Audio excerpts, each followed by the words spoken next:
예, 오늘의 모닝 브리핑 시작하겠습니다. 금융주, 항공주 이런 종목군들이 크게 올라갔는데 실적을 기반으로 올라갔거든요. 그래서 뭐 어닝 시즌 앞두고 기대감으로 시장이 또 올라가는 그런 모습을 보였고, 또 연준 인사들이 금리 인하를 언급했습니다. 이 점도 역시 긍정적으로 영향을 준 걸로 보여집니다. 우리 증시는 지수는 최고치인데 상승 종목 비율은 부진한, 그러니까 상대적으로 좀 보면 차별화 장세가 좀 이어지는 그런 양상이거든요. 근데 어쨌든 증시는 더 올라갈 것 같아요. 그러니까 한국 증시가 독주하고 있다 이런 표현이 나오긴 하지만 3년 동안의 추세를 비교하면 여전히 우리 증시는 상승률 하위권에 있거든요. 그래서 뭐 여전히 더 올라갈 수 있고 종목 장세는 계속해서 진화될 것 같다. 이런 점도 주목을 해봐야겠습니다. 우선 미증시는 다 올랐는데 다우지수가 더 많이 올랐잖아요. 그러니까 오늘은 이제 빅테크 기술주보다 다른 종목군들이 주도를 했구나, 이런 점을 보여주는 대목이죠. 실제로 주요 업종 보면 11개 업종 중에서 9개가 올랐는데 기술주, 대형 기술주가 포함되어 있는 업종만 소폭 하락하고 나머지 다 올랐어요. 그러니까 빅테크에서 다른 종목으로 자금이 분산됐다, 이렇게 보면 되겠죠. 중요한 뉴스들을 좀 살펴보면 항공주들이 실적이 잘 나왔다, 이렇게 되면서 급등을 했거든요. 그리고 또 하나 같이 봐야 되는 게 신규 실업수당 청구 건수가 예상보다 낮게 나왔어요. 그러니까 내가 이번 주에 이만큼 사람들이 직장을 그만두게 되고 그래서 실업수당을 이만큼 청구할 거야, 이렇게 봤는데 그거보다 덜했다라는 거는 직장 그만둔 사람들이 줄었다라는 거잖아요. 그 항공주는 좀 놀러 다닐 때 사람들이 이용을 많이 하게 되는 거고, 경기 침체 우려가 과도했구나, 이렇게 이제 시장에서는 봤던 거고, 또 여기에 이제 금리 인하 관련된 언급들이 계속 나왔습니다. 크리스토퍼 월러가 7월에 금리 내려야 된다, 이렇게 이야기를 했는데, 근데 이 사람은 시장에서 이제 어떻게 봤냐면, 크리스토퍼 월러 같은 경우하고 이제 미셸 보우먼은 과거에 트럼프 1기 때 임명된 사람들이거든요. 그래서 친 트럼프파, 그래서 좀 정치적인 발언 아닌가, 이렇게 사람들이 봤는데 자기는 그런 거 아니다. 그러니까 정치적인 어떤 취지로 이야기하는 게 아니라 정말 금리 내려야 된다라고 생각을 한다, 이렇게 이야기를 했습니다. 근데 여기에 이제 또 메리 데일리가 샌프란시스코 연은 총재거든요. 기업들이 관세 부담을 자체적으로 흡수하고 있어서 물가를 자극하지 않고 있다. 그래서 이렇게 만약에 된다면 가을 정도에는 금리 내려야 될 것 같고 연내 한 2번 정도 내리는 게 합리적이라고 생각한다, 이렇게 언급을 했어요. 그래서 시장에서 보기엔 최소 7월 또는 9월, 그러니까 7월은 뭐 이번 달에 금리 내릴 것 같지는 않고, 그래서 어쨌든 9월부터는 금리를 내리기 시작하겠구나, 그러니까 이런 기대를 갖게 된 거죠. 그래서 이 부분도 경기 침체 걱정 없이 물가 진정돼서 금리 내리면 가장 베스트한 시나리오가 되거든요. 그래서 이런 것들이 이제 나왔고, 다음에 그 관세 관련해서는 별다른 뉴스가 나오진 않고 있습니다. 오늘 같은 경우는 유럽연합, 인도, 캐나다, 그러니까 이런 곳에 아직 관세 서한 보냈다라는 내용이 없잖아요. 그래서 협상이 어느 정도 진척이 되고 있는 건가, 이렇게 또 해석이 됐죠. 그래서 어쨌든 오늘 관세 관련된 큰 뉴스가 나온 게 없었는데, 다만 이제 뱅크 오브 아메리카에서는 관세하고 증시 상승이 인플레이션을 높일 수 있다. 특히 이제 증시가 올라왔는데 올라오면 그 가격 관리해야 되는 비용도 올라가게 되잖아요. 그래서 포트폴리오 관리 수수료가 올라가기 때문에 이것도 인플레이션 수치에 일부 영향을 줄 수 있다, 그러니까 이런 특이한 분석을 하긴 했거든요. 근데 뭐 오늘 뭐 인플레이션에 대한 어떤 부담, 뭐 이런 것들, 뭐 구리 관세 부과에 따라서 물가 올라가고 이런 뉴스들은 그렇게 크게 영향을 주진 않아서 오늘 이제 주목을 받지는 못했습니다. 그리고 오늘 비트코인이 또 많이 올랐는데 11만 3,500달러까지 올랐거든요. 근데 이게 이제 비트코인 올라간 걸 또 시장에서 주목하는 게, 이게 이제 기술주하고 상관관계가 있다. 그래서 비트코인이 올라가게 되면 결국에는 기술주들도 같이 올라가게 되는 거 아니냐, 그러니까 이런 식의 해석도 일부에서 나왔습니다. 근데 어쨌든 금리 인하 발언을 주목하는 게, 금리 인하하고 경기 침체가 없다면, 그러니까 경기 침체 때문에 금리 인하하는 거랑 경기 침체 없이 금리 인하하는 거랑 향후의 지수, 증시의 어떤 반응이, 흐름이 좀 달랐거든요. 근데 미국 같은 경우는 금리를 내려놓고 한참 쉬고 있는 거잖아요. 그래서 만약에 9월에 내린다라면 사실상 그거를 금리 인하의 시작으로 해석할 수도 있다. 근데 어쨌든 금리 내리고 나면 12개월 후에 봤을 때 이 파란색 선, 이게 이제 그 경기 침체 없을 때 그 증시 추이인데 올라간다라는 거죠. 그래서 금리 인하를 이번에 경기 침체 없이 하게 된다라면 그러면 주식시장에는 긍정적이다, 이렇게 이제 해석될 수 있는 대목이고, 그리고 특히 경기 침체 없겠구나라고 기대하게 만드는 건 실업수당 청구 건수인데 지금 4주 연속 줄고 있거든요. 그래서 4주 연속 감소하고 있다라는 점에서 고용시장 때문에 한동안 걱정했잖아요. 그러니까 ADP 민간 고용 그 데이터 때문에 되게 놀랬었는데 별거 아니구나. 그래서 지금으로서는 미국의 고용시장이라든가 이런 것들은 좀 안정이 돼 있구나라는 점을 다시 한번 보여준 것 같습니다. 그리고 특히 이제 지금 굉장히 강한 랠리가 진행 중인데 3개월 동안에 25% 넘게 올랐거든요. 근데 이런 사례가 그렇게 많이 나오진 않았다라는 거예요. 그러니까 25% 넘게 올랐던 게 이번 포함하면 6번, 이전까지는 5번이 있었는데 그 5번의 사례를 보면 3개월, 6개월, 12개월 후에 100%다 올랐습니다. 그러니까 다 올랐기 때문에 이번 랠리도 멈출 랠리가 아니다. 그래서 뭐 한 달 이후에는 좀 멈칫거릴 수는 있어도 369 길게 중장기적으로 보면 계속 올라가기 때문에 그러니까 미증시는 굉장한 강세장이 진행되고 있구나. 이런 점도 이제 투자자들에게 좀 어필이 되는 것 같습니다. 자, 특징주로는 오늘 빅테크는 조금 주춤했죠.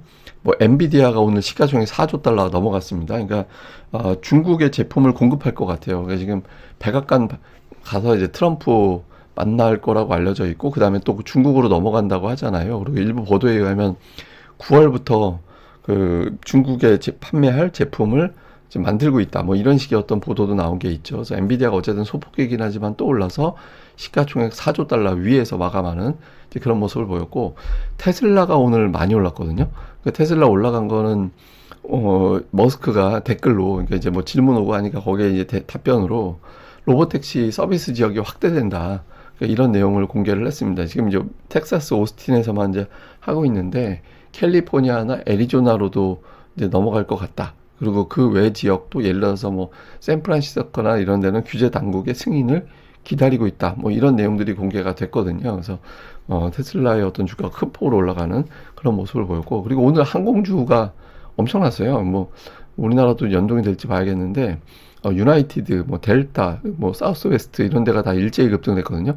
그러니까 델타의 실적도 좋았고 앞으로도 좋아질 것 같다. 이거 경기 침체 우려 있다더니 경기 침체는커녕 오히려 더 좋아지는 그런 상태가 나와지고 있죠. 그리고 국제유가도 빠졌기 때문에 이제 그 운영료 비용 관련해서도 좀 많이 줄어드는 그런 효과가 좀 있었다라고 봐야겠죠. 그리고 보면 올라가는 종들이 놀러 가는 업종 또 뭐 이런 것들 뭐 꾸미는 입는 막 이런 것들이 되게 많이 올라가요. 그래서 미국 경기 침체하고는 좀 거리가 있는 내용들이잖아요. 그래서 경기에 대한 자신감도 좀 있는 것 같습니다. 그리고 오늘 뭐 마이크론 테크놀로지가 조금 올라가긴 했는데 어쨌든 반도체 업종 지수가 7주 연속 올라가는데 2019년 3월 이후에 가장 긴 그때 당시에 8주 연속 올라간 적이 있었고 지금 7주거든요.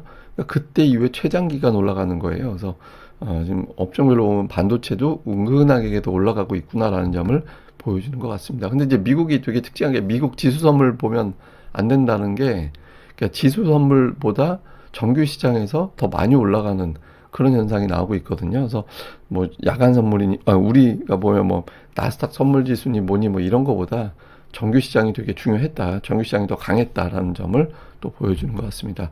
자, 우리 증시는 지금 코스피가 주간 기준으로 4% 올라가고 있거든요.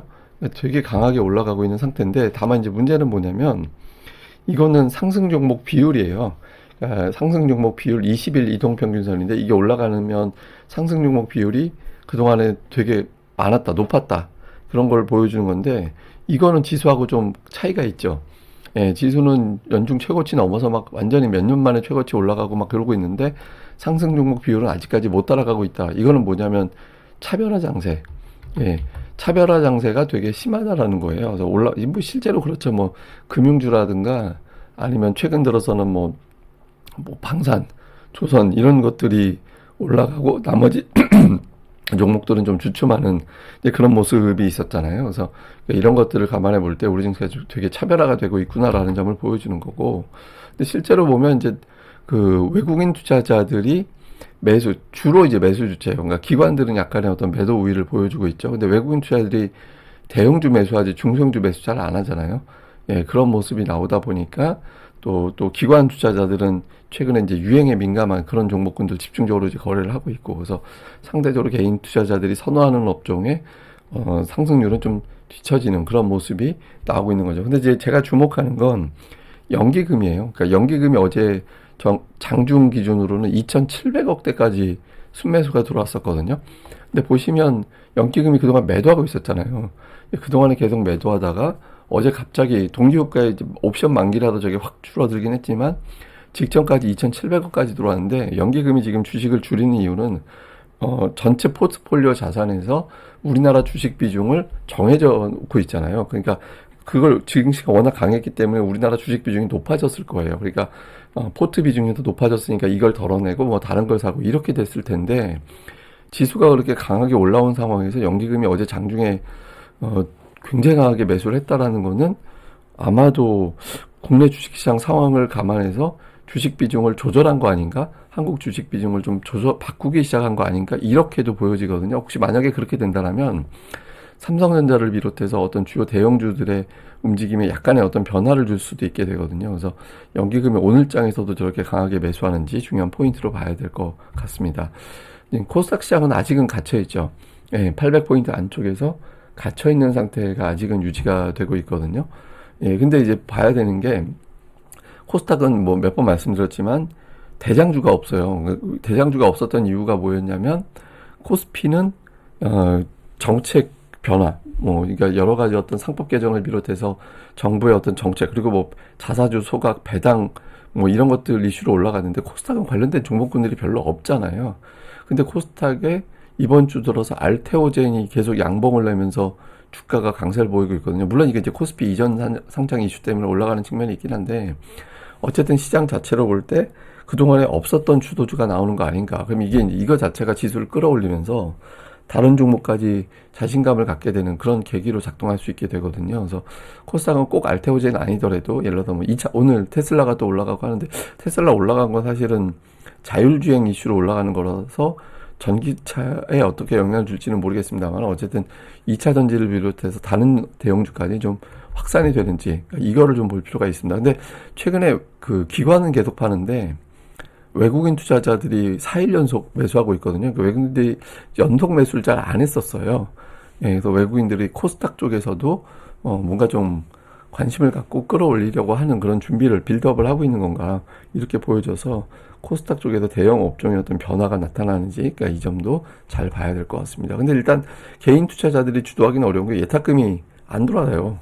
한동안 늘어났다가 추세적으로 늘어나 있었는데 최근에 지수가 워낙 세게 가 있는 상태가 되고 있다 보니까 투자자들이 이걸 따라붙는 게 맞나 이런 고민을 하고 있는 상태거든요. 그래서 주도권이 외국인 기관 투자자들에게 있다. 종목 주도권은. 그래서 좀 그쪽이 선호하는 종목을 봐야 된다. 이거 이제 금융투자협회 자료입니다. 이렇게 보시면 될 것 같습니다. 자, 일단 경기 침체 우려가 완화되고 있다라는 점, 시장이 계속 올라갈 수도 있겠구나 이런 자신감을 보여주는 거고 또 미국에서 이제 빅테크가 어제 강했는데 오늘은 소비주 쪽 이쪽으로 강세를 보였거든요. 그러니까 미국의 소비가 강세를 보인다라는 건 우리나라 수출 환경이 좋아진다는 의미가 됩니다. 그래서 이런 점 긍정적으로 볼 수 있는 대목이고 외국인들이 코스닥 시장 연속 매수하고 있는데 아직까지는 이제 종목들이 뭐 알테오젠 정도가 최근에 두드러진 거 외에는 다른 쪽이 시원스럽게 반응하고 있다 이렇게 보여지고 있지는 않았거든요. 그래서 좀 보여지느냐. 그리고 특히 이제 상법 개정 쪽에 종목들이 주로 집중이 되어 있었는데 이게 이제 다른 쪽으로 분산돼야 되거든요. 그래서 오늘 장에서의 어떤 그런 분산 효과 이런 것들이 나타나는지 특히 코스닥, 코스피에서는 주요 수출주 이런 것들의 반응이 나오는지 좀 봐야 될 것 같습니다. 근데 이거는 뭐냐면 우리 증시가 그동안에 많이 올라서 가격 부담이 있다. 그러니까 이런 식의 어떤 이야기들이 많이 있잖아요. 그래서 이거는 조금 아직까지는 오버라고 보는 게 6월 이후로 보면 코스피가 제일 세긴 해요. 그러니까 그 검은색 선이 코스피인데 18% 정도 올라갔고 다른 나라들 보면은 뭐 저 아래 많이 올라가 봐야 한 6%, 뭐 아니면 적게는 한 4% 이 정도 올라 있잖아요. 그래서 우리 증시가 엄청나게 올랐구나 이렇게 볼 수 있지만 2022년 이후 그때 이후로 놓고 보면 다른 나라들 예를 들어서 뭐 독일이 그때하고 비교하면 55% 올랐고요. 그 다음에 이제 일본 니케이가 35%, 미국도 한 30% 올랐거든요. 근데 우리나라는 2022년을 시작점으로 보면 6.5%밖에 안 올랐어요. 그러니까 다른 나라에 비하면 오른 게 아니라 따라잡고 있는 그런 상황으로 봐야 되거든요. 그래서 우리 증시는 아직까지는 뭐 많이 그러니까 단기적으로는 올랐으니까 좀 부담이 있죠. 그래서 매물소와도 병행하긴 해야겠지만 큰 추세로 보면 외국인들 입장에서는 아직까지는 안 오른 그런 시장이기 때문에 외국인 투자들의 관심이 좀 이어질 가능성은 여전히 있다. 이렇게 이제 봐야 될 것 같습니다. 예, 또 자세한 건 다음 시간에 뭐 사실 준비했던 차트가 다른 게 있었는데 그 내용은 또 그때 다시 설명드리도록 하겠습니다. 예, 그러면 저는 다음에 뵙겠습니다. 이 방송 구독하기와 좋아요, 예, 꼭 좀 부탁드립니다. 감사합니다.